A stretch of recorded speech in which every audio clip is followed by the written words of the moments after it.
శుక్రవారాలు ఏం చేస్తే లక్ష్మీ కటాక్షం కలుగుతుందో ఈ వీడియోలో మనం తెలుసుకుందాం.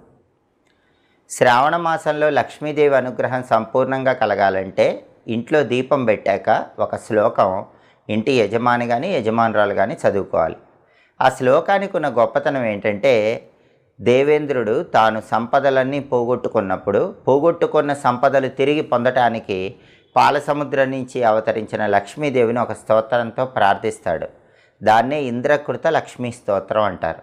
ఆ ఇంద్రకృత లక్ష్మీ స్తోత్రంలో ఉన్న ఒక అద్భుతమైన శ్లోకం శ్రావణ మాసంలో రోజు ఇంట్లో దీపం పెట్టాక యజమాని కానీ యజమానురాలు కానీ చదువుకుంటే లక్ష్మీదేవి శాశ్వతంగా అనుగ్రహిస్తుందని పద్మపురాణంలో చెప్పారు. ఆ శ్లోకం ఏంటంటే, నమస్తే సర్వలోకానాం జననీం అబ్జ సంభవాం శ్రియమున్నిద పద్మాక్షీం విష్ణువక్ష స్థలస్థితాం. ఇది శ్లోకం.